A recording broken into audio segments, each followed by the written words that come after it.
Good afternoon. I'm Sue Stevenson. I'm over here, in case you're wondering. Kind of spread out. This is the annual Tri-Valley Mayors Summit. Thank you very much, everyone, for being here. Woohoo! So the summit is unique in that it's the only event where business leaders, city staff, and policymakers from 5 cities all come together in one place. So that's who we are, and that's what we're doing today. It's also the kind of event that chambers love to host because our mission is to convene leaders and influencers to foster innovation. That's what y'all are, in case you wondered. It's also to champion a strong and vibrant business community, again, and it's to be a catalyst for economic growth. So welcome, everybody. Thank you for being here. Now, each and every one, I'd love to be able to introduce everybody who's here, but we have limited time. So I'm only going to introduce our folks who are currently elected dignitaries, okay? So, I want to call your name, and please stand up and stay standing. And audience, please hold your applause till the end, because it's a long list. It's a lot of people we have here today. That's the whole point, right? Contra Costa County Supervisor Candace Anderson, Alameda County Auditor, Controller, and Clerk Recorder Melissa Wilf, Danville Mayor Newell Arnrich, Danville Vice Mayor Robert Storer, Danville Chamber members Dave Fong, Renee Morgan, Karen Stepper, people standing up, stay standing, Dublin Mayor Melissa Hernandez, Dublin Vice Mayor Jean Josie, Dublin Council members Sherry Hugh, Sean Kumagai, and Michael McCorston, Livermore Mayor Bob Werner, Livermore Vice Mayor Gina Bonanno, Livermore Council member Trish Monroe, Pleasanton Mayor Carla Brown, Pleasanton Vice Mayor Valerie Arkin, Pleasanton Council members John Balch, Kathy Nehrum, and Julie Testa, San Ramon Mayor David Hudson, San Ramon Vice Mayor Sridhar Narosh, San Ramon Council members Mark Armstrong and Sabina Zafar, Chabot Las Positas Community College President of the Board of Trustees Tim Sabranti, Livermore Valley Unified School District Board President Craig Bueno, Livermore Valley Unified School District Trustees Christy Wang and Ann White, Dublin San Ramon Services District Vice President Marisol Rubio, and Dublin San Ramon Services District and Directors Anne Marie Johnson and Georgine von Heater Leopold. Livermore Area Recreation and Park District Chair Mary Alice Faltings, LARPD Vice Chair James Boswell, LARPD Directors David First and Jan Pelichak, and representing U.S. Congressman Eric Swalwell is Mallory DeLauro, and representing California State Senator Steve Glazer is Jennifer Rizzo. Thank you very much.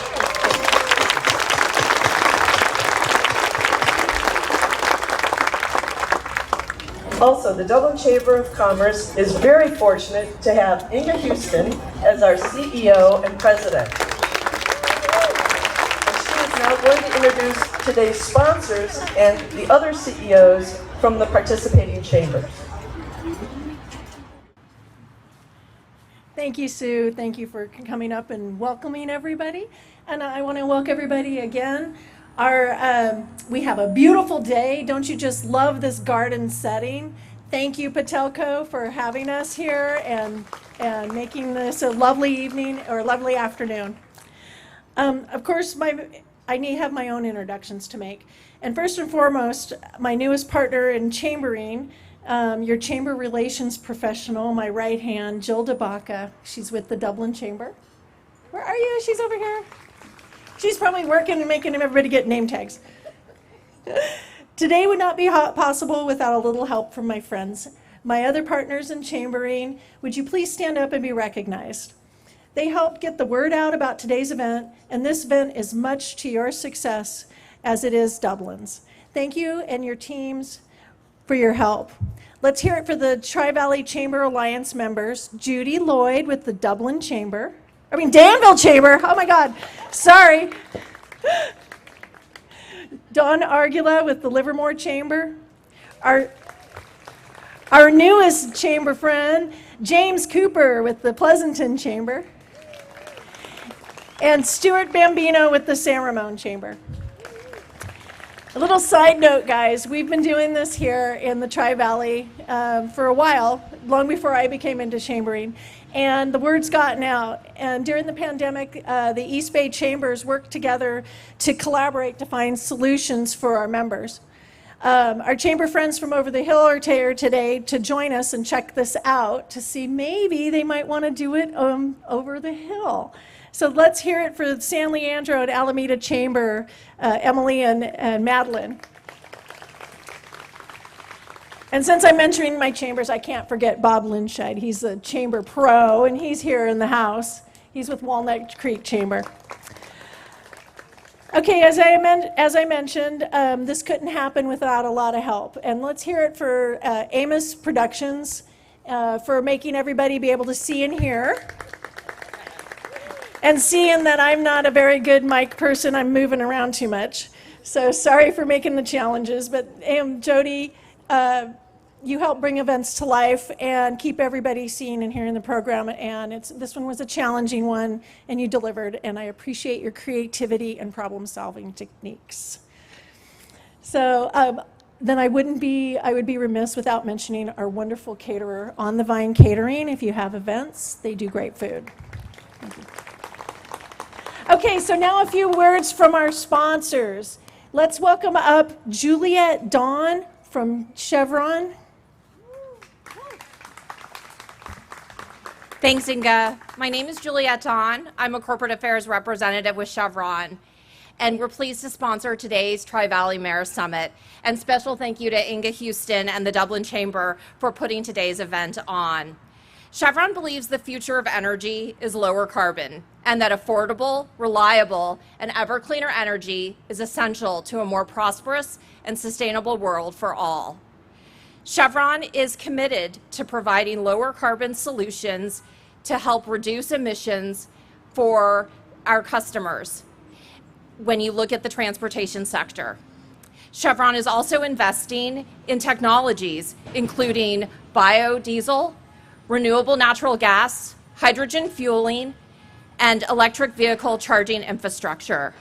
Chevron continues to be committed to technology neutral climate policies that look at the greenhouse gas emissions from a life cycle basis of all fuel types.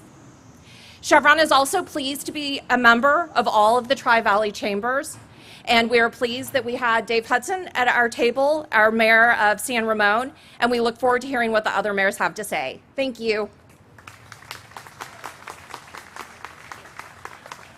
Now we'd like to hear from Rick Shumway with Stanford Health Care. Well, thank you. We absolutely love to be here. This is actually one of my very favorite events that we get to participate in every single year for a lot of reasons. But really, it's so reflective of what I love so much about this area, is we are a really, really strong region. And I think that's what's represented here today. We're so proud to be able to support and sponsor this event and others. And thank you to the chambers, thank you to Inga, thank you to the Dublin Chamber and all of the other chambers as well for all that you do. But I'm really excited. I hope that you've seen on your program, because I know that's what you do. The first thing is you look at all the sponsors, right, on the program.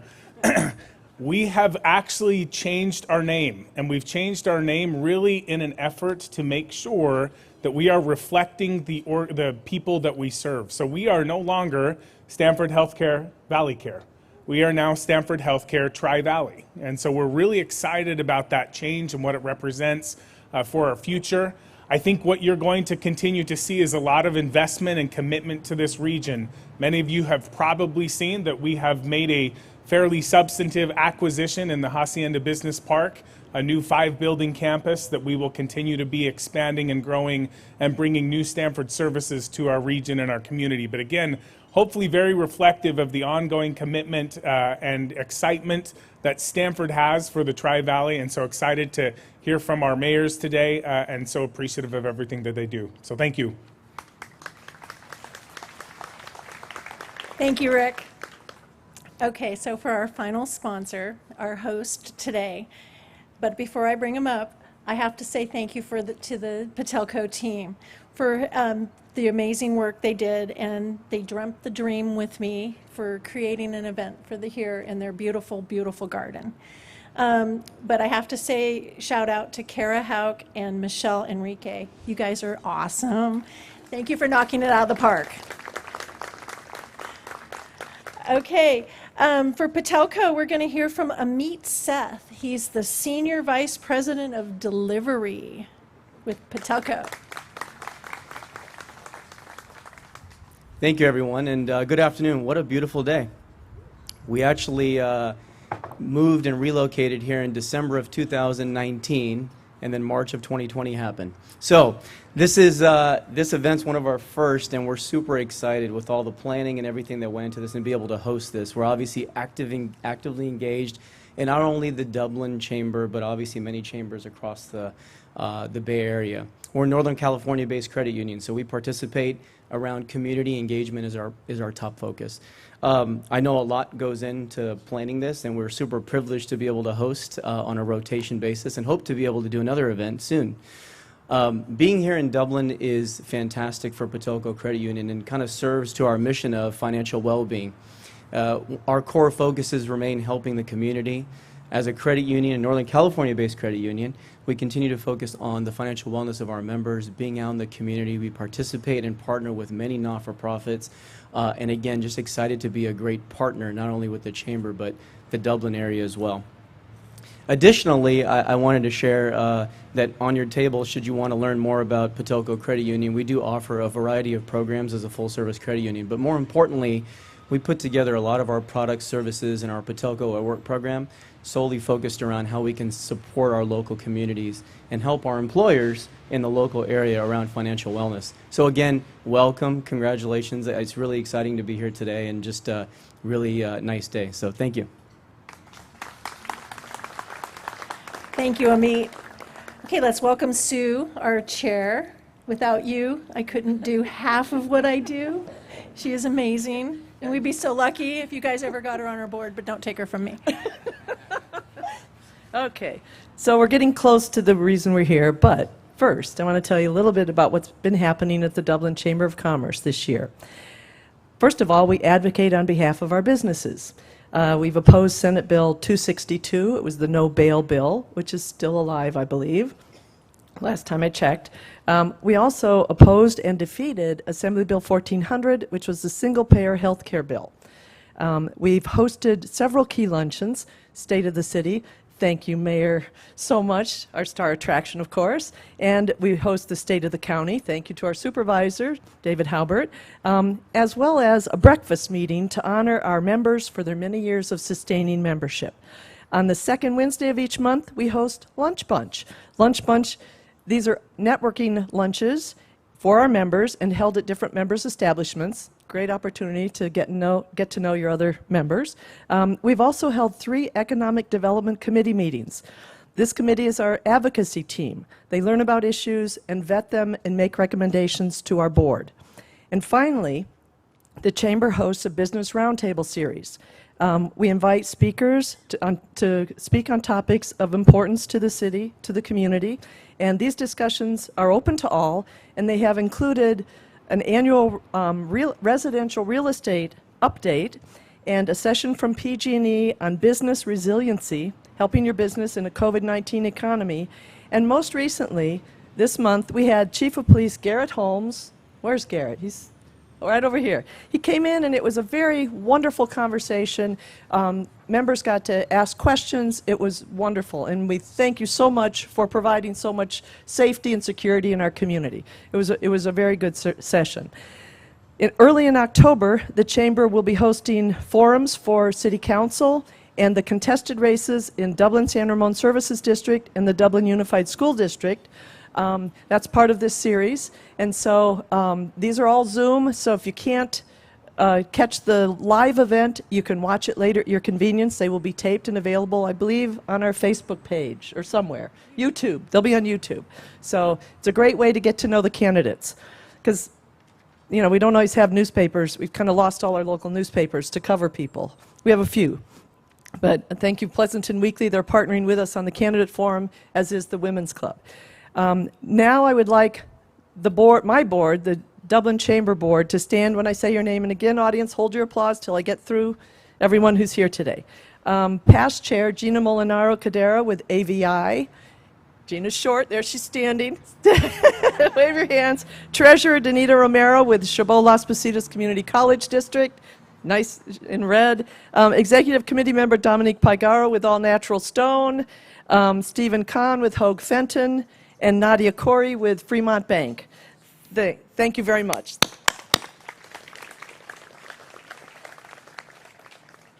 Okay. So, enough about the Dublin Chamber. Now we get to have our panel discussion with the mayors. If you'd like to make your way up to the stage, leave the seat closest to me for our moderator, Tim Hunt, Tim Sabranti. Okay, so everybody here probably knows Tim, but I'm still going to give you a little bit of an introduction about Tim, because you might learn something new. You never know. Tim is an East Bay native, and he's been a statewide leader in education. He's an elected trustee and current board president of the Chabot Las Positas Community College District, and a founding board member and current vice chair of the California Collaborative for Educational Excellence. What a great group. Tim served more than 10 years on the Dublin City Council and was elected mayor on 3 occasions before terming out in 2014. He served as deputy chief of staff and district director for Congressman Eric Swalwell. I think you were also a teacher for Eric, weren't you? And he's now the Director of Strategic Initiatives for the Innovation Tri-Valley Leadership Group. Tim is also active in a number of nonprofit organizations, serving as co-chair of supplybank.org and on the board of directors for the CityServe for the Tri-Valley and the Three Valleys Community Foundation. On top of his commitment to public service, Tim's real passion is sports. He is the athletic director for both Dublin High School and St. Raymond Catholic Youth Organization, and is a sports commentator for Tri-Valley Community Television. It's all yours. Thank you. Thank you, Sue, and it's great to see everybody here today. You know, it was alluded to in the beginning, you know, that the Chambers have been doing this for a long time. It's been over 20 years. I remember the first one was in what was the Radisson Hotel at the time. There might have been 100 people there, I'm not sure. But to see this event grow to 300 plus strong in a beautiful corporate setting like this, and all 5 of our mayors continuing this great tradition of coming together for this summit each and every year. Before we get started, let's give our mayors and our chambers a big round of applause. Because that's just a great legacy.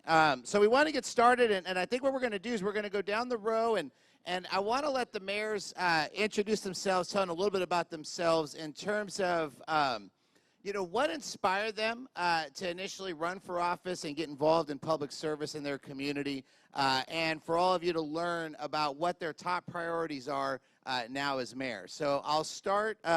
I'm going to start with our host mayor because we are in the city of Dublin. So we'll start with Mayor Hernandez. Yes, thank you. Thank you, Tim, for being here. And thank you all of our wonderful guests that are here this afternoon. We welcome you here in the city of Dublin, and we also thank Patelco, who decided to come and have their headquarters here in our city, in our wonderful city. So we're excited to have them here a few years ago and have a great working relationship with them. A little bit about myself. People told me not to do it. They said, why do you want to run for council? And actually one of those people, that person was Supervisor Scott Haggerty. And our kids played baseball together. And he came into my backyard at a barbecue and said, I don't know why you're doing this. And he shook his head. But he was actually one of my biggest advocate, always you know, giving me learning lessons on how to deal with politics, not even at the local level, but also, you know, at the county level, at the state level. But I honestly started with regards to being a mom here in our city of Dublin, raising my kids in this great community, having them go through the school district, and also being very involved.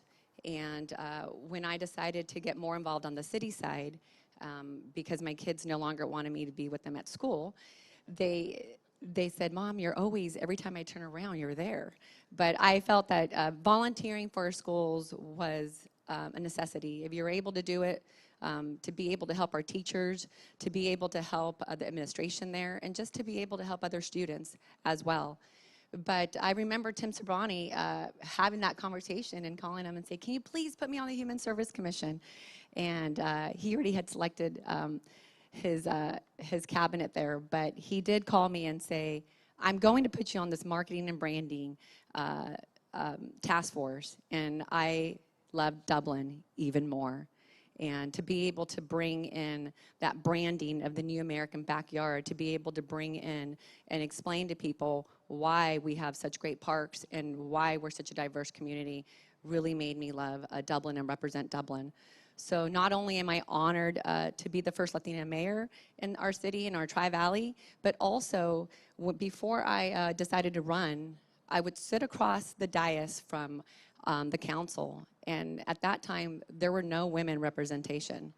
And so I really feel that in any type of board, you need all walks of life to be able to bring in different perspectives.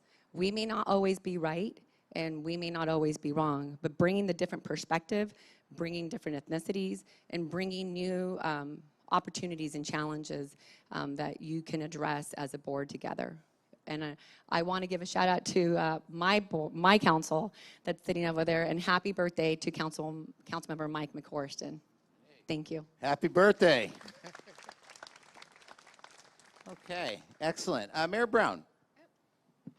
All right, ladies first, I guess. All right. Well, it's an honor to be here. I'm Carla Brown, Mayor of Pleasanton, finishing my first term as office as mayor, which is followed by 8 years of city council. I got a chance to learn an awful lot about how city government works, how we work together as a region, and then stepping up as mayor, I'm so proud to be part of this 5-member panel representing the 5 cities of the Tri-Valley. We've really charted the course for the direction of the Tri-Valley with pride and through great collaboration. But I started my political office by being that noisy person in the room who comes to city council meetings. Yep, that was me.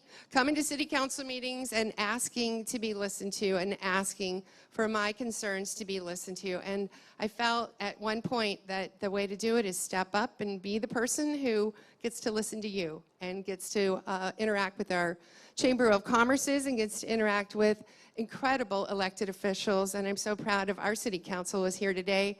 I am the second mayor elected in the city of Pleasanton in 127 years. Don't you think it's time for number 2? There we go. All right, thanks. Proud to be here. Great. Thank you, Mayor Brown. Mayor Hudson. Yeah, I'm not going to repeat what you just heard because it's pretty much the same story. You saw something, you thought it could be done better, you come in and you give them your point of view, and if it's the right point of view, people listen to you. And then are you going to let it go or are you going to stay with it? Well, when I got involved, I was a runner and I wanted the Iron Horse Trail, and there were other people along with me felt the same way. So I was on a group called the Right of Way Trail Advocates, and we bugged everybody until we got this thing built. That's when I got my lesson in government. You don't do things overnight. You have to believe in what you're doing, you have to stay with it, and you have to make it happen. And I was about ready to quit after we got this thing going. The last thing I did was get the fencing over at San Ramon, I guess it was Royal Vista back then. And something called Doherty Valley started going through the planning process in San Ramon. And I went to every one of those meetings and put in my 2 cents, just like you just heard, and people listened. And I thought we had a great plan in San Ramon. At the last minute, they shipped it off to the county. That was enough to keep me hooked for 25 years. So I won't be here another 25, but I went from there to get on some regional committees to see what you could do that will make a difference in our communities. And there's where the eye-openers really happen. When you start learning what's coming from Sacramento, what legislation affects you. You hear the words local control. You can say it till you're blue in the face, but if you can't defend it, you're in trouble. And that's what's got me hooked. There are times that we can defend our rights as a city. Great. Thank you, Mayor. Mayor Warner, again, what inspired you to run for office initially, and what are your top priorities as mayor of Livermore? I have a different story than the rest of my colleagues here. I got into being on the city council largely by happenstance. I was getting towards the end of my professional career, and I met Mayor Camina, at the Bankhead Theater. And I said, you know, I'm going to be retiring and I want to do something to help out. And he said, well, you could be an usher at the theater. And I said, well, maybe something a little more substantive. You know, I was hoping to maybe help staff with spreadsheets or process improvement, you know, something that I know something about. But anyway, but he recruited me for the Planning Commission. And that was quite an eye-opener. I didn't know what that was about. A lot of hard work, but it really gave me a sense of how communities evolve. And then I was on that for a year, and John Marchand was elected from a safe seat to be mayor, and they were looking for somebody to apply for that vacancy. So I was asked to do that. So I just kind of fell into it, and then this is my 11th year on the council in my first term as mayor. And I'd say I'm just pleased to have had the opportunity to help the community. I've lived here 46 years now, and it's a great place. And so I'm just trying to do what I can. So that's what drives me here. And I want to say is I really appreciate the opportunity to work with my fellow council members. I think we're a great team. And I think the city staff we have in Livermore is just really superb. So it's a great experience. So I'm grateful for it. Well, we're grateful that you chose the path you did, although you would have been a great mayor at the Bankhead. I have no doubt about it. A great usher at the Bankhead. So, but we're glad you chose a different path. Mayor Arnerich. Well, I got involved a long time ago, and I had dark brown hair, dark brown mustache, and I actually had hair. And I was the youngest member around. And my background is I'm an architect, planner, urban designer, and own a company who did a lot of work throughout the world, and was able to live in Danville. And I decided to get involved. They were advertising for an architectural design review board member. And I looked it up and realized they never had an architect. So I thought, well, it'd be great to have an architect on the architectural design review board. I went through 2 interviews, which were the toughest interviews of my professional career for a job that you don't get paid and it's a volunteer. But it did set a standard of what I admired about Danville at the time. But fast forward, I got on the Planning Commission, and then 27 years ago, I ran for office. But I'll tell you, I ran for a reason that a lot of us do. And we don't always admit it, but you don't see something you like, and you think, I can make lives better and do a better job in this. And Danville went through a time, its leadership had a different point of view, created some financial challenges, and was looking at how to solve problems for the town of Danville, but not for the people. And there was an opportunity with our current staff, who really are the people who came on at the same time, to really take a different course. And it really was focused as how, as a community, can we make lives better? So that when you walk up to the counter in the community, how can we help you? For those of you in the business that interface with our public agencies, most often you get, no, you can't do that. No, you can't do that either. And what I wanted to change, because as an architect and the founder of a company that had multiple offices around, that I went to literally hundreds and thousands of other agencies and saw that most of them didn't do a very good job of that. And now, all of us, when you walk, because we had an opportunity to start to work together, and the Tri-Valley has unique assets, the shared assets, the shared values, but we all provide something different. It's kind of like in a marriage, that if you all bring something different to the table, it's probably going to last a long time. And we've been almost 27, 28 years now working as the Tri-Valley, as a group of mayors, elected folks, our staff know each other, and our job has really evolved to, how can we help you? And when somebody says, I'd like to do that, our job is to say, you know what, if you do this, we can help you get through that process.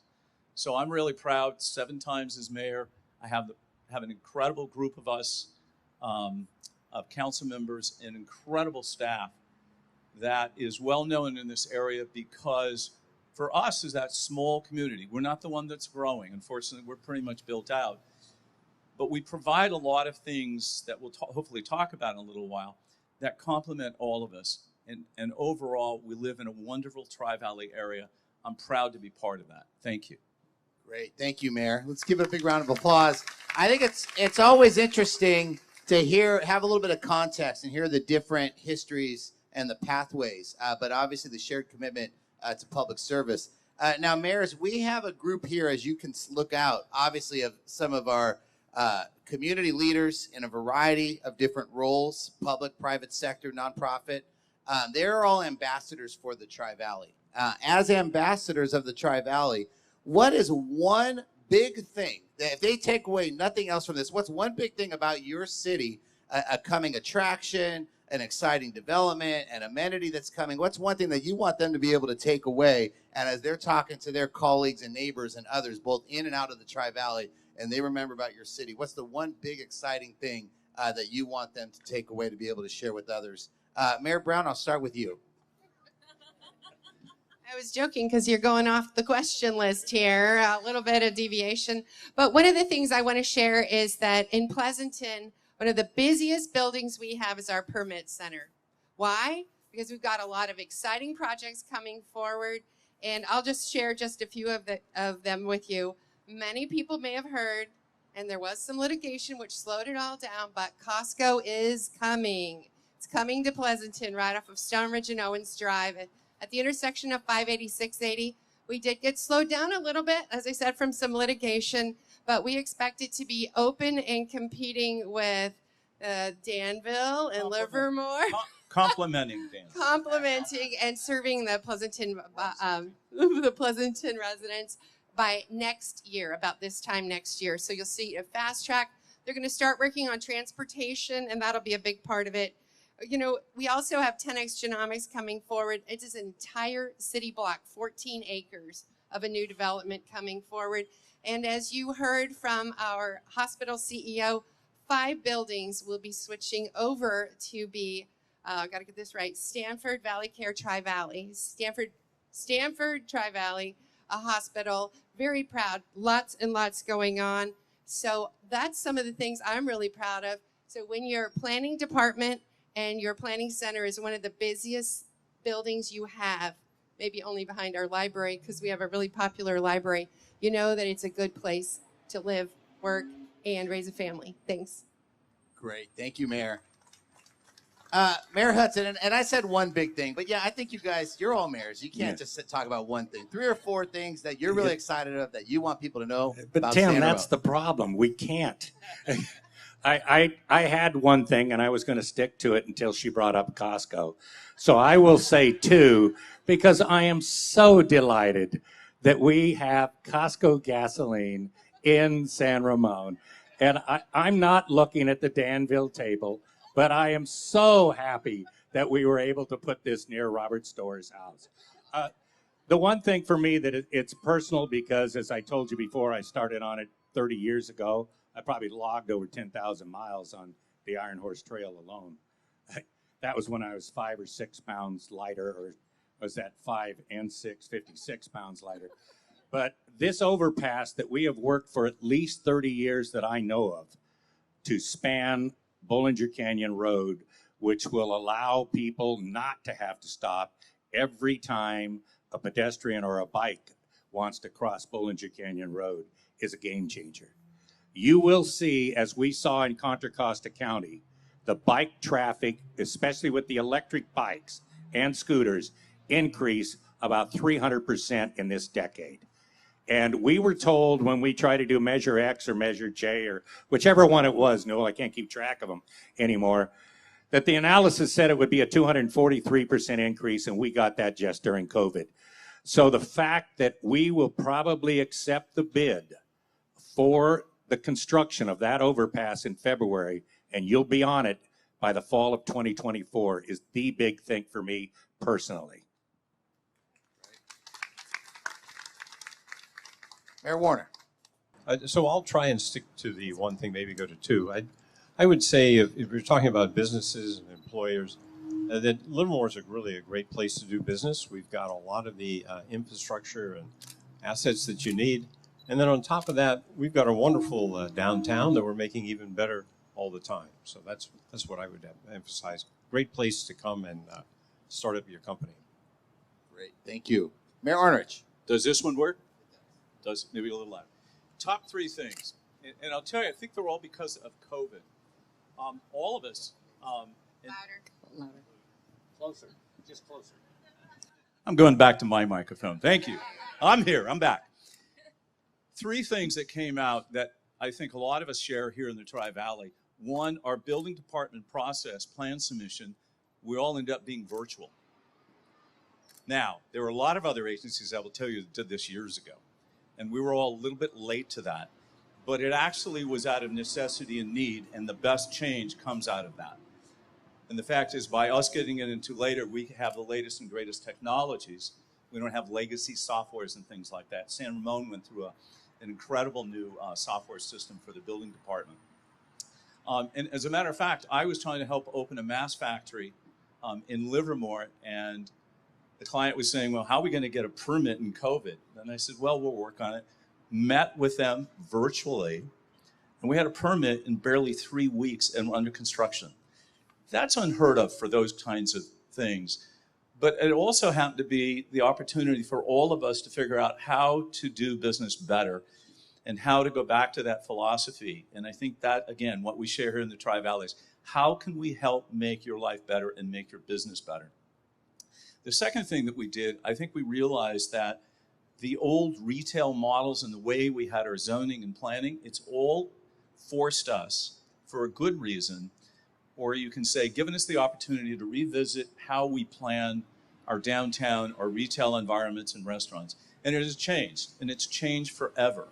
So retail is not going to be what it was in the past, and there's opportunities in that.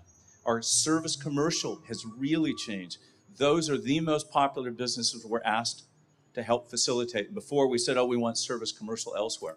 But now service commercial is, I know my wife gets her hair done, she gets her nails done, she can buy clothes all in the same place. That's that service commercial retail that has changed. And I think those are exciting things to make our communities a little bit more vibrant. And we all have a common goal, is to get people to come downtown and stay there. And I think that's the other part, is many of us are looking at how do we accelerate our updates of our downtown areas and enhance, though. Livermore's been working on it for years, Pleasanton, all of us have been. And Danville's going through a major redo. And you know, we were fortunate to get some of the federal ERA funds that have to be used within probably about 24 months. So it's making government move a little faster, a little more efficient. You're going to see some really cool downtown changes to enhance that pedestrian environment. And lastly, I'd just say, I think government as a whole, due to COVID, has sort of reinforced and reevaluated how we do business as a whole. How do we interact with the public? We have better engagement tools, particularly with our online engagement. While some of us are back live with council meetings, our commissions are still virtual, and we have better attendance and we have better engagement. Those are the really exciting things that I think all of us are going to share. We've done that in Danville, and I'm proud that we all were able to step up for that. Excellent. Thank you, Mayor. Mayor Hernandez, the takeaways you want everyone to have about Dublin. Well, I will definitely have more than just one takeaway. As you know, by the census that we just received, the numbers and the percentage of Dublin growing by 46%. You're going to tell me people don't want to live here? Of course they do. We do not let a lot of grass grow underneath our feet. We provide different types of housing for all families here in our city of Dublin. We're financially set in a very good manner, in a very good state. And then also we provide so many great parks for families and services, but also having our great economic development director, Hazel Weatherford, constantly working every day to bring in new types of businesses, and having a concierge, being able to help the businesses that are coming in here and holding their hand and meeting them in the middle and saying, what is it that you need? What is it that we can help you from the city of Dublin to make you more comfortable, to make your stay here a little bit longer in our city, and to also help your employees. A perfect example is just right next door to us, Sites Meditech. They chose to come to Dublin. They had many opportunities, and they chose to come to Dublin because, one, the great location. We're in the crossroads of 580 and 680. the financial savviness that we have here in our city, but also the diversity that we bring forward here in our city, and having their children go through our school system, go through our city, and be able to be at our great parks. And one last tidbit that I will add is we do have a great city staff that works really well together, that we try to help all of our businesses have a smoother, successful outcome when they come here. Great. Thank you. Great things happening in the Tri-Valley. No doubt about that. A number of you touched on your processes. And maybe I want to just I'll open it up to the group and anybody that wants to chime in first. Just as it relates to your economic development strategy, Mayor Arnerich in particular talked about the customer service approach, and a number of others talking about the permitting process.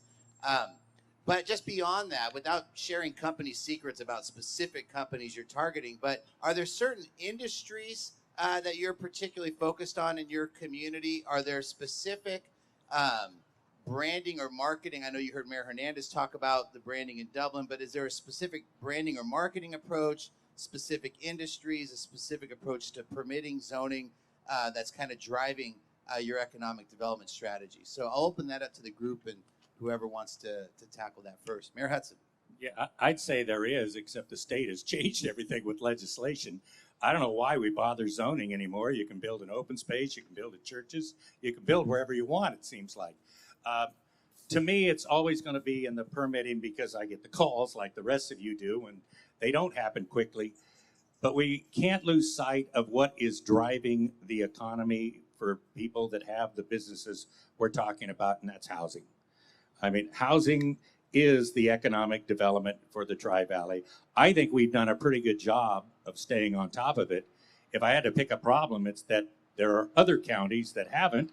It should be, and that's why I denied all your appeals. But the reality here is, over the next couple of years, we're going to be focusing more on getting housing for the jobs that will come in here, because it's not as easy as you think. They're going to find this out in Santa Clara County. And I think all 5 of these cities are really right on top of what business wants, and that's housing for the employees. Great, thank you. And I'm going to come back to the housing question, because obviously it's such an important topic and a top concern of many in the business community. Any other approaches overall in terms of industries you're targeting, in terms of just the future of the region, anything about the approach that you're taking? Mayor Hernandez? Oh, sure. We have targeted an area going towards Livermore, Dublin Boulevard. Obviously, we're one of the first, we're the lead on making sure that Dublin Boulevard is extended to Livermore. But our Fallon East Economic Development Zone, and we're targeting businesses, life sciences, clean, green businesses coming forward. But we're also providing incentives. We're providing them with facade incentives, sales tax revenue incentive, and also small business grants to be able to help them out with trash enclosures, ADA accessible, restrooms. And so everything that we try to help these businesses with and to bring forward is to try to help them a little bit. It may not be a lot of money, but to be able for them to get a sales tax break, and for them to be able to get some of our business grants, for them to be able to fix those little extra necessities in their business. But bringing the economic development zone will be really helpful towards our city of Dublin, because we can provide that service that we don't necessarily have right now. Mayor Arnerich? I was going to say, we vary a little bit in that, in terms of how we market, because just like we're all dressed differently, our communities are a little different. Danville being the smaller community, old, been around since 1858, and before that our Old Town area has its uniqueness, and our other commercial areas are different as well. We've had a variety of marketing levels. What's an interesting fact, and if you've been involved in Innovation Tri-Valley, you would know there are more software companies that start in Danville, California than anywhere in the Bay Area, and that includes all of Silicon Valley. So why is that? Well, as we say, Silicon Valley sleeps in Danville at night and goes to work. But the reality is they're saying, I don't want to go to work, I want to stay here. And we've had an incredible investment. We've had almost $220 million of seed money in 3 or 4 companies in Danville over the past 30 months. That's a lot for a community of 43,000 people. And we don't have any big office spaces. So you'll see one of these companies run out every office space they can find in town, and their probably largest space was 3,000 square feet. Yeah, 3,000, not 60 or 80 or 100,000. But we also have to balance that we know eventually they're going to move, and they're going to come to Dublin, Pleasanton, or Livermore or San Ramon, because they have all the large infrastructure. But what we taught them was, this is the best place to live and work. Our schools are the best. We're fortunate that all of us have great school districts. It's those things that hold us together and allow us to market differently. So yeah, in downtown Danville, we are looking for investment. In fact, I see sitting right over there, Eric Chevalier with the Address Company. He took a risk and partnered with Fazoli at Foz Restaurant to redevelop. There's going to be a small restaurant. There's going to be 37, 38 townhomes there and some retail. If you don't have investment, we will all be gone. You won't have a city council. You won't have a town government. You have to keep reinvesting. And we have to find the creative ways, and they're all going to be a little different in what types of business that we can create. So if you're going to be that small business, come to Danville, because we'll nurture you, and I guarantee you we're going to find a spot in one of these other 5 cities for you. Great. Thank you. Mayor Warner. Yeah, I would say that Livermore has some unique assets that will attract certain businesses. We value all businesses, but we have the graduates from Las Positas College. We've got the labs. We've had an influx of knowledge workers. We've got 17 million square feet of commercial space, industrial space, and so with what we have, it's really a great place for what we would call innovation industries. And you see it, Monarch Tractor, and so the people that want to build something and be innovative in it is what I would say. And the other thing I would emphasize is that we're also focused on our historic wine country, and we're trying to do what we can to make sure that thrives. So those are the 2 areas that I would emphasize. Great. Mayor Brown. Yeah, thank you. Applied Biosystems and all of the life sciences industry has been a proud home for Pleasanton for years. And I just looked at my notes. I wanted to quote it correctly. Unchained Labs started in Pleasanton is doubling its existing footprint moving from Burnell Corporate Park over to Hacienda for 121,000 square feet. They're growing. 10x Genomics coming to Pleasanton, as I said, 14 acres of a campus. We have Roche. We do have Applied Biosystems, as I said earlier. It's been a focus, and one of the things we found is they tend to cluster together. So throughout the Tri-Valley, this biosystems cluster has continued to be nurture and grow, and we're very proud to be a part of it. Thanks. Excellent. Great responses, and I think you could see the breadth and the depth in terms of the approaches, and as you heard Mayor Arnerich talk about complementary approaches and complementing each other as a region. One of the things we did as a region, many of you participated, I know all the mayors did, was working with Innovation Tri-Valley on the Tri-Valley Vision 2040 plan and developing, kind of a roadmap and a vision for the region. And I know that, Mayor Warner and specifically had focused on, hey, we got this great vision, now let's focus on the implementation. And Mayor Warner was a driving force behind creating like a matrix so we can kind of track the progress in the different areas. And I thought, Mayor, I'd start with you, and maybe you could talk about Vision 2040 and what the approach is in the city of Livermore to fulfill different aspects of the vision and some of the recommendations in the plan. Sure. I mentioned earlier that many years ago, I wanted to volunteer to help with spreadsheets.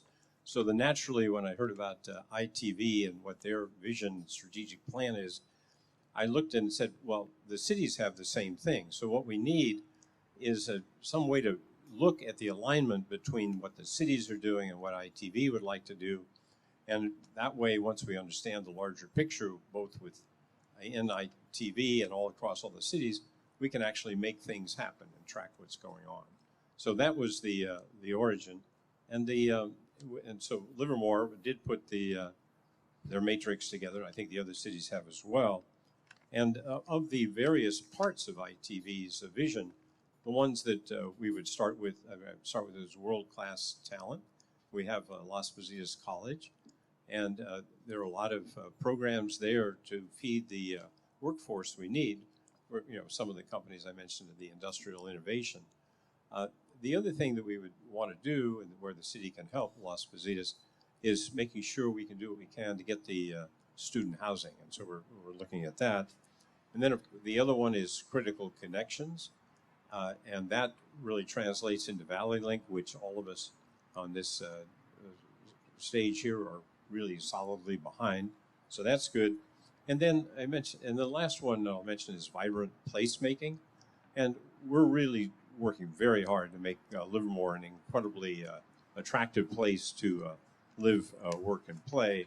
And I've seen the evolution over the nearly half century I've been here, and we're doing well.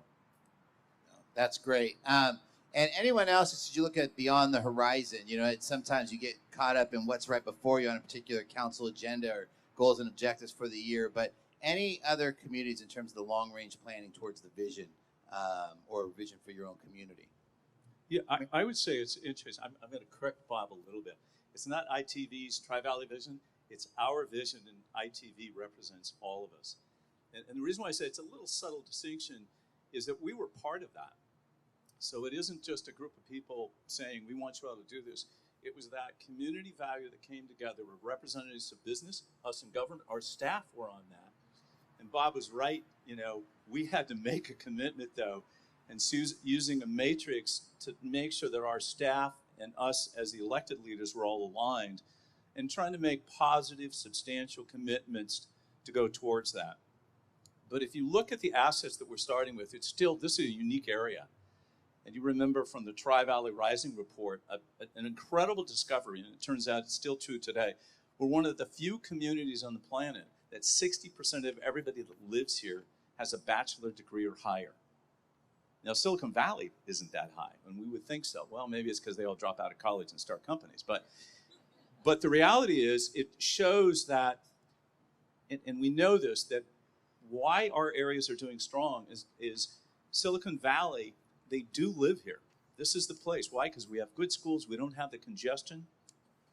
But what we have to solve as we're growing, Dublin is proud of their growth, and we all are. But with all of that growth comes things. Even when little Danville was 22,000 when I was there, and now it's 43, it didn't change much. We change about 90 people a year for the past 20 years. That's not a statistic you even keep track of. And San Ramon does that a day. But we have to be planning for the future. So the micro-mobility and things like that, the assets, if you've ever rode one of those electric scooters or electric bikes and they're provided by Bird or Lime, well, you can't do them in one community. All the communities have to be together. So all of us are just on the cusp. I think San Ramon is next. All of us are in the process of doing that. So you can actually go from one city to the other. It's really short distances. And we have the Iron Horse Trail. We have these wonderful assets.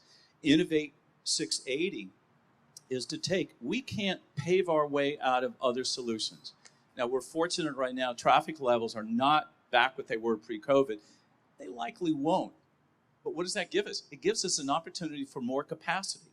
But we'll be right back up eventually as our communities grow, and we'll be back in those traffic jams. So developing 680 using innovation to move traffic faster and safer, it actually creates capacity. And both for our Tri-Valley Council and the Contra Costa Transportation Agency, it's a joint project to do this. It's the first in the world. You're going to be able to go down there, and some of the options are your smartphone will tell you, please slow to 25 miles an hour, move 2 lanes over the rest. There's an area, and it will tell you that information in real time. It will also slow traffic down and say, if you all slow down to 47 miles an hour, you can get to Walnut Creek in 8 minutes. Why? Because it's this concept of platooning. Our biggest problem in traffic are people that weave around you at 90 miles an hour. They cause all the accidents. They cause the backup. So we're not just sitting here. We're all working together to find that way to make sure that we're still innovating. And ITV's 2040 vision expects that of us. So some of our commitments are not just, paving the streets and making those better. It's really trying to look in the future, and given the capacity and our residents and the intelligence that's here, we have no reason not to succeed, and we have no reason that we should fail. Great. Thank you, Mayor. And I want to turn it to Mayor Hudson because I know he wanted to jump in. And I want you to be able to address what you wanted to address in this, but I also want to pivot to a topic you brought up earlier, which was housing, because that was one of the key recommendations within the plan, something identified by the business community as a need in terms of the housing opportunities for all. So maybe address whatever element of Vision 2040 you wanted to, but then maybe because you brought up housing earlier, which is both an opportunity and a necessity to drive growth, but also a challenge to provide what's needed. Maybe you could talk about San Ramon's approach to housing, and we could shift the discussion to housing. Well, that's the beauty of coming after Newell. Thank you, Newell, you just said. But believe it or not, this the gang of five that we are up here, actually can take one subject. And we came together when you had to make a priority, and we made it Valley Link. Doesn't mean it's any less for Innovate 680 because they're tied together at the hip. That's circulation. That's the way it's going to work. And the housing end of it, we are building the housing around the projects or programs that you just heard. This bike sharing program that we just approved with Bird is only in San Ramon. I've already talked to Melissa about Watch It, how successful it is, because we do need to connect with the program they're doing in Pleasant Hill. And when we do that, it does take cars off the road. Well, that's what people are looking for in housing. If you can't get out your front door and get somewhere in 5 minutes that's only a mile away, you start worrying about where you moved. The big problem is going to be that we got hit with a tremendously huge number in regional housing needs allocation this year. And that may not be the biggest part of the problem. It's some of us got hit with the very low and the low and now extremely low to a point we can't make it. But I can tell you by 2025, you had better show some success, or we're going to see even worse legislation coming out of Sacramento. Because the people that are succeeding in building housing for the people that need it are the ones that are going to be getting the money to do it again, again, and again. And that's what we need to stress here in the Valley. As far as the appeals, I was on all of your sides. I don't know what the rest of them were doing, but I would have voted for you. Thank you. Maybe if other mayors want to just jump in as to their approach to housing, it's obviously a complex subject, yet it's a necessity to provide the workforce that our employers need and to provide opportunity for those coming up through our schools. So, maybe if other mayors want to talk about their approach to housing and how they're tackling these. We'll start with Mayor Brown. Sure. Thank you very much.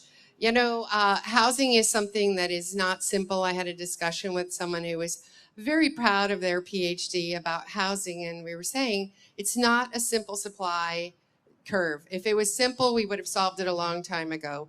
So in Pleasanton, we're seeing a revitalization of the Stone Ridge Mall. We're looking at a master plan for the area, how that the mall, who has become less occupied by large anchor stores. Some could say it's a dying mall. I wouldn't say that because it's in my city, but it is a mall that is less populated and has a lot of competition.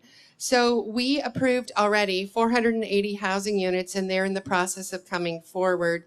As part of our housing plan, we're looking between 900 and 1,400 houses on that site in the surrounding areas. So we're looking at that intersection at 580, 680, and of course with a BART stop as being a wonderful location for housing, transit-oriented, walkable communities. We're looking to do something different, but something that looks like Pleasanton is Pleasanton, but will provide these needed housing that we need so much. I'm also very proud that Pleasanton, I want to get my number here because I might be quoted later, we provided 370 affordable units in the last cycle, and that's a lot of housing, mostly done through inclusionary zoning.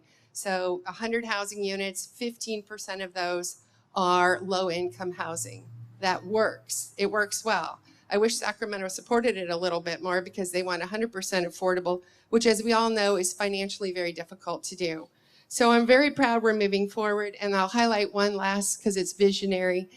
We have a single-family resident development called Spatorno Ranch. 22 homes, all of them will have ADUs for affordable housing, 100% of them. I'd love to see more of that come forward. Single-family homes with ADUs, it's a great solution, and it will provide some of that needed housing. So it's just the tip of the iceberg, but we're working hard on our housing element. Thanks. That's great.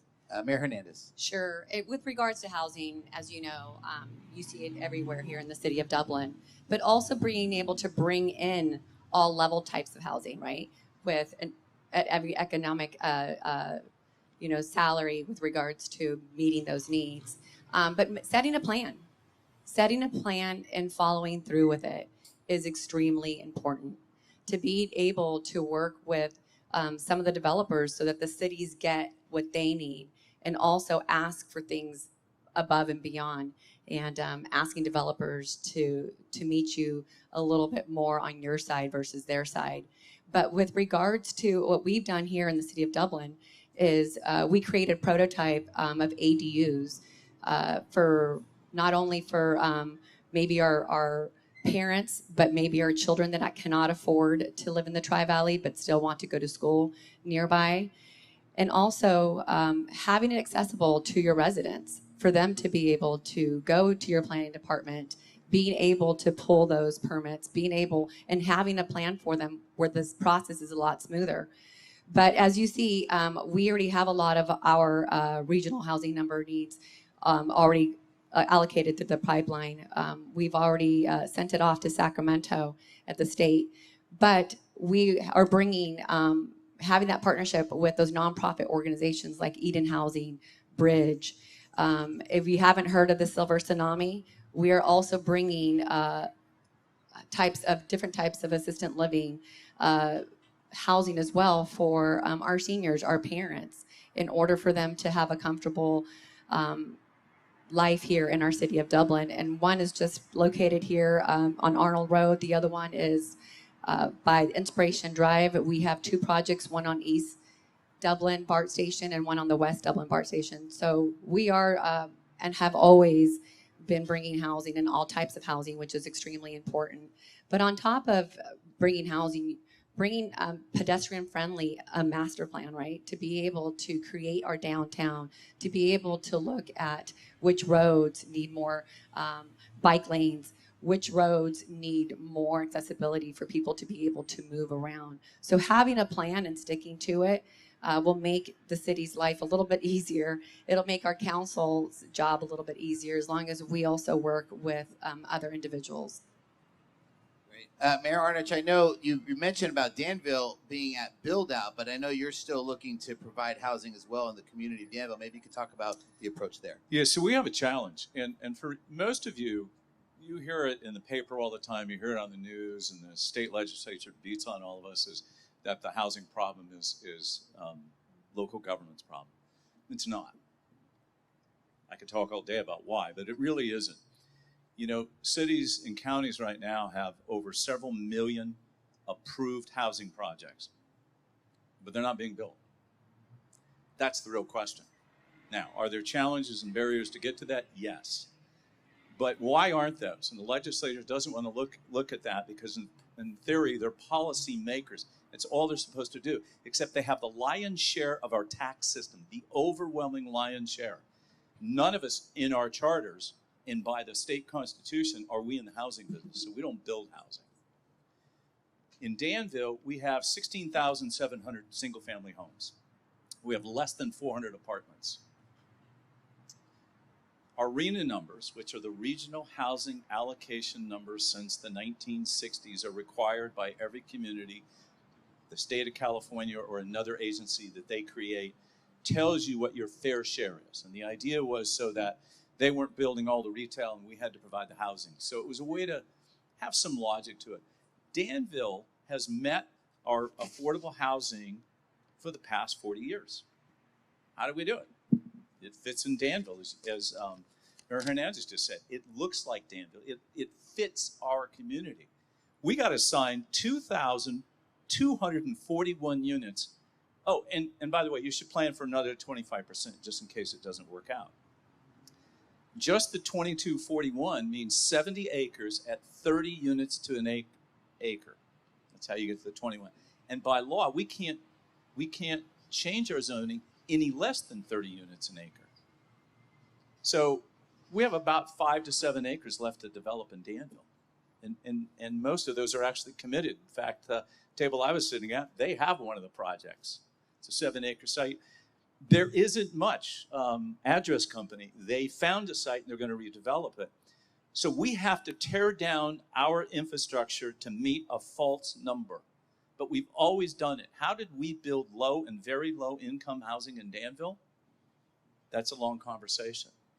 But we also have overlaid over that, and ours as all the Tri-Valley isn't as big a problem, but homelessness. That's all you hear about. COVID exposed homeless in a different way. But here's a real number. Right today, there's 537,000 people in the United States that are homeless. They're considered homeless. Do you know that 67% of them are in housing right now? 67%.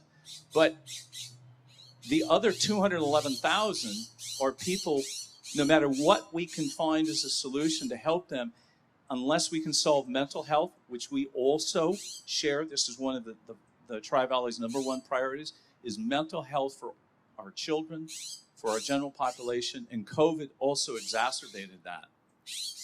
That we have housing issues and COVID exposed because our major cities and our downtowns, which were all vacant during COVID, homeless people found a nice place to hang out.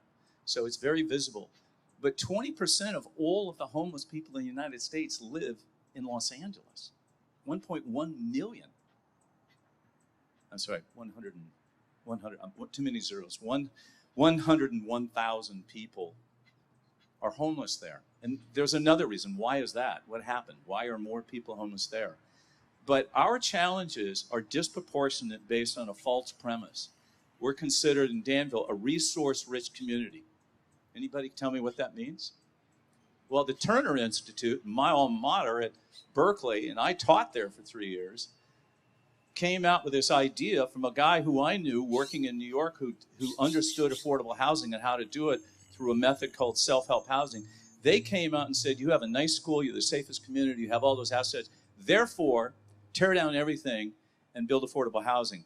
The solution to affordable housing is money. If you want to give everybody a free house in the United States, somebody's got to step up and write a check. But you can do it, but it takes a long time to do it. Guy Houston's been working how to do that on refinancing.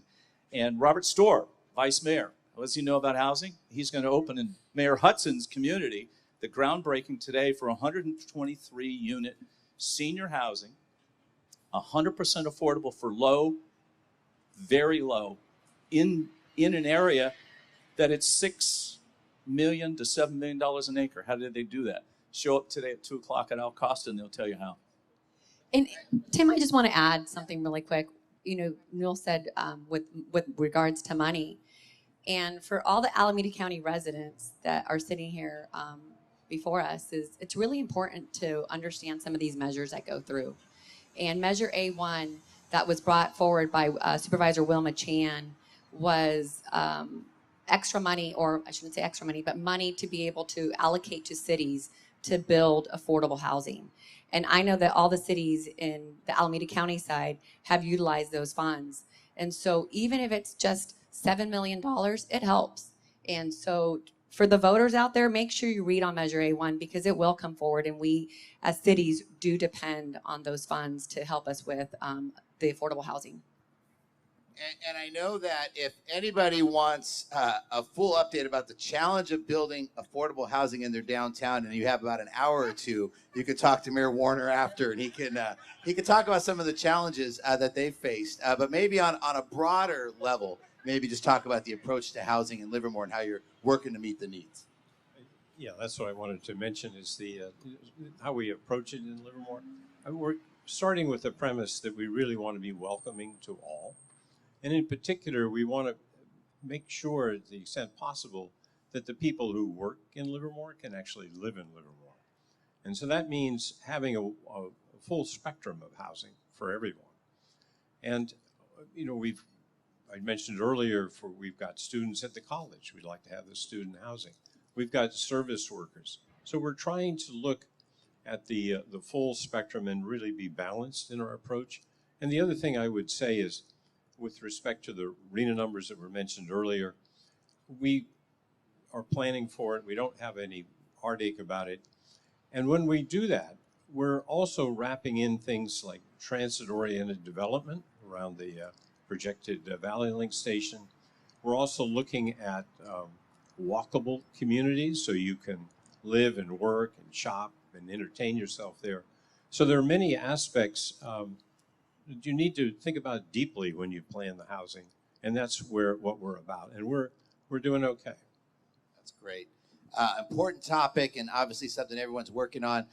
So in the next 8 minutes, I'm just going to direct one question to each mayor so we can get through a few different questions. And I mean, if you really want to jump in after, you can, but I just want to have one mayor address each of these. I want to start with water. I know, Mayor Brown, I know that's a topic you're passionate about. Obviously, it's a challenge, something we're facing right now with the drought. And maybe, you could talk about the approach in Pleasanton and as a region as it relates to, the current drought that we're facing and some of our water needs. Thank you. So I'm so proud that it is actually the 40th anniversary of Hacienda Business Park. So Hacienda in 1980 plumbed that entire facility, or virtually the entire facility, with purple pipe. Then we, thanks to DSRSD just down the street and the state of California, we got a $20 million loan to bring purple pipe to our Hacienda Park, as well as to 3 of our large actual parks that people play in. By doing that, we saved 450 million gallons of water every year. Every purple pipe drop is one more drop of water for those of us that live in the Tri-Valley, drink water from the faucet, and need water to water our grass, take a shower, water our grass if you have real grass. So purple pipe is a solution. It has helped us get through this drought, and it's been tremendous. But the other is, of course, conserve. Thanks. Great. Thank you, Mayor. Another, we talk about infrastructure. Water is a key component. Another key component is energy, our sewers. Maybe Mayor Warner, you could talk about Livermore's approach as it relates to some of these other aspects of infrastructure. Sure, thank you. I mean, the first thing you have to do is be able to pay for it. And one of the things I'm really proud of is that many years ago I initiated what we call a capital asset management program to really take a hard look at what does it cost to maintain our infrastructure at the service levels we have.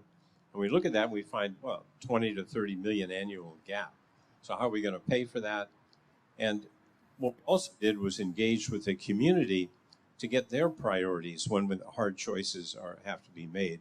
And I just want to thank that committee that's worked for many years and is helping us. But our approach to infrastructure and realizing what it's going to take, I think puts us at the forefront of most cities. And not very many people are willing to actually admit just how deep the problem is. But we're addressing it, and that's key to our overall financial health. Great, thank you. Mayor Arnerich, something in the news that we see a lot is about crime. And obviously a lot of people move to the Tri-Valley, and one of the key drivers not only is our great schools, but also public safety and having safe communities. And I guess I'm just curious if you're seeing an uptick in Contra Costa County or in Danville as it relates to crime, and maybe you could just briefly describe some of the proactive public safety approaches that you're trying to take in your community. Where you can wear a Rolex in Danville, just don't drive out of town with it. Those are the problems that we have in Danville. We are the safest city, bar none, for 6 years in a row. And most of us in the Tri-Valley have been in the top 25 for the past 30 years. It's important that we have a safe community. Do you know that there is no great school district that isn't safe? They go hand in hand. You have to have a safe community. We, because of the way, as a post-Prop 13 city, the way we're set up, we get the least amount of tax revenue, and to 100 to 350% difference between us sitting here. And we happen to have the lowest, so we can't just go out and hire more police and say that's going to solve it. But again, as we all feel, Silicon Valley sleeps in our community, we came up with the idea to invest in technology. And we put almost $2 million over a 3-year period for cameras, license plate readers. Our cars have it. So if our car is driving through a neighborhood and it might pop up that there's an outstanding warrant. And soon after we invested that, we had, within a week, there was a robbery, burglary at a home. Nobody was home. Police came out and, well, what did you see? And it says, oh, I think I saw a white Toyota. So they went into our system and, yeah, they started. Remove all the Danville license plates. One car stood out. Turned out that car, a few hours later, was in Stockton, California, called the Stockton Police Department. Said, could you go by and check and see if that car is sitting in the driveway? Gave them a description. They walk up to the house, car sitting there, the stolen goods are in the back, knocking on the door, your car, you're under arrest.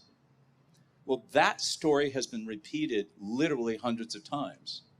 So a friend of all of us on the council, a very good friend, he owns a jewelry store in town and was away from the store, and he happened to have his Rolex on, and he went into the parking lot at Trader Joe's, and a car pulls up, jumps out, give me your Rolex, and they got it. Well, we actually got those 3 perpetrators 3 hours later and the Rolex back. So, yeah, well, thank you to our police, the technology, and the value proposition that we have to put those resources in to make our community safe. But more importantly, you have to tell the bad guys that. You have to advertise as much that you have these things in place, and then they get smart, and they say, well, we'll not have a license plate. We'll use a stolen license plate. Well, guess what? There's new technologies. We have a new one that we're just looking at that will even let us know within 10 seconds if somebody breaks into your house based on breaking glass, based on certain sounds. There are a lot of things that we can do. And the reality is, even though our budgets are different, we can't just invest that kind of money in humans to go out. We have to embrace technology, and it really does pay off. And it also is something, a value proposition that all of us have to share, is that when in doubt in any of our communities, if you see something's wrong, call 911. It probably is wrong. And we often find somebody says, well, I didn't want to bother you. Please bother our police departments. That's why we have police there. And they all share information. San Ramon has a similar system. And we're all looking at how can we share technology. And the better we can do that, it's not like we're after profiling people. We're only after the people who break the law. And if we can share that value and make sure that when we're out trolling for tuna, we don't catch dolphins, that we're actually catching the bad guys, we will continue to have great, safe communities. No, that's great. And I think, we throw out the word innovation. We think about it in a business context, but to hear innovation used in fighting crime and keeping our community safe, and I think we can all be thankful to all of our mayors for their commitment to public safety and a safe community. I want to go to Mayor Hernandez. You heard a reference earlier, Valley Link. Mayor Hernandez happens to be the vice chair of the Valley Link board, and maybe you could give a quick update as to the status of maybe what the project is, just real briefly so people know the importance of it, and then also the current status and some exciting developments there. Absolutely, and I definitely want to give a shout out to all of our police officers here this afternoon and our firefighters. I do have to say, and because when you brought up the topic of safety, as you know, Dublin is one of the safest communities as well. But my chief of police kind of looked at me over there. But we do have some of the finest sheriffs. And as you know, we contract here in the city of Dublin. And they work together and like you said, the councils bringing the technology we have. So be careful when you're driving in Dublin. We have a lot of cameras and we have a lot of license plate readers. And so those are needed. But as you know, we just had a couple big fires in Pleasanton and in Dublin, and our firefighters were out there and did an amazing job. So again, thank you to all the men and women that put your lives on the line every single day. Bringing it back to Valley Link, yes, I will actually be the chair next year if all goes well. And so we're excited. If you haven't heard of Valley Link, it is the first hydrogen train to go from the Pleasanton Dublin BART station to San Joaquin Valley. And this is something where two counties are working together very well to be able to get 30,000 cars off the road, especially right behind us on 580. And to be able to bring that quality of life for individuals that need to get to and from work, getting them off the road, saving them an hour and a half of time where they can actually be in our innovative train to be able to do other things besides just get angry while they're behind the wheel, so they can get some work done. But giving also the vulnerable populations, some of the individuals that come from other areas for jobs here in the Tri-Valley, and not only on the Alameda County side, but also on the Contra Costa side. So this is something where we're working with actually 3 counties, Contra Costa, San Joaquin, and Alameda County, to provide transportation, to provide every 15 minutes you'll see a train coming in. And we're also working really hard with BART in order for us to be able to make that the change a lot smoother when you're exiting BART or entering BART.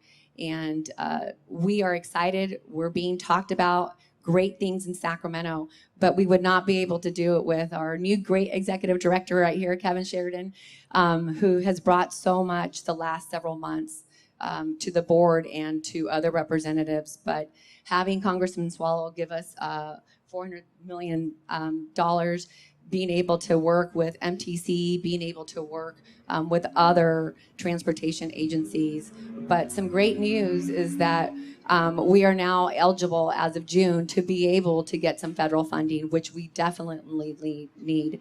And we have about $740 million already put in our treasure box, but we definitely need all of you guys to help advocate, because it's the people here and your friends and families that can help advocate for Valley Link. And we're excited to bring something innovative into the Tri-Valley. That's great. I'm going to give the final question to Mayor Hudson. Then we're going to do a lightning round close. Mayor Hudson, a lot of topics on the table right here. We had Mayor Brown talk about water. Mayor Hernandez talk about Valley Link. We had Mayor Arnovich talk about public safety. Mayor Warner, energy infrastructure. I'll leave it to you. Any of those topics or anything we haven't covered yet? I just wanted to remind people that you were just invited to a ribbon cutting from Vice Mayor Storer of Danville. This ribbon cutting will take place in San Ramon, so you won't be in Danville. So come by. You'll have free drink, free food, and you can have his Rolex. Can you wear a Rolex safely in San Ramon? Absolutely. If it's Danville's, no. I'm sorry. The point of that conversation is the city of San Ramon was one of the first cities to work out how to finance. So 100% of this project is being financed through tax credits, through loans, CBG, all of the tools that you could ever imagine. It's unusual they all came to be, because this was a market rate project. And Vice Mayor Storer, who happens to be in the housing business too, and has built actually really, really low-income housing in Danville. It's an award-winning project. And Dave Hudson was the mayor in charge that helped make this project get through. And There we go. Really, no, take Let credit me for it. finish it if I can, Take Tim, but credit I for couldn't it. let that go. When you heard about safety and how great the police are doing, we're all saying the same thing. That's not the problem. The police catch the people that steal, and you can't prosecute. I'm hearing stories of people walking into stores, filling their bags, walking out, coming back the next day, 3 or 4 people during the day, pushing employees down, and nothing's being done. So if we don't get together and common sense change things, it's going to get worse, and you won't have these stores we're talking about. Because this is real, folks.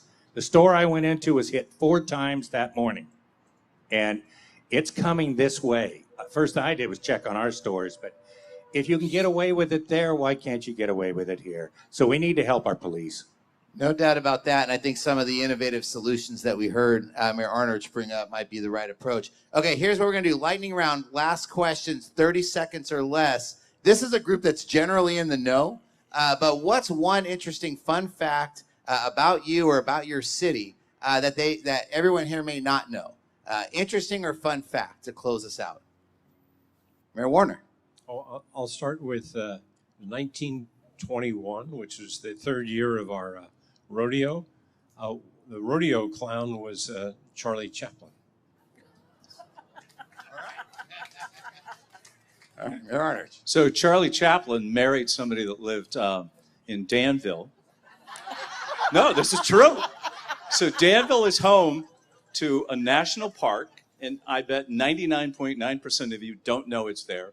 It's the Eugene O'Neill Dow House, and Dow is spelled T-A-O.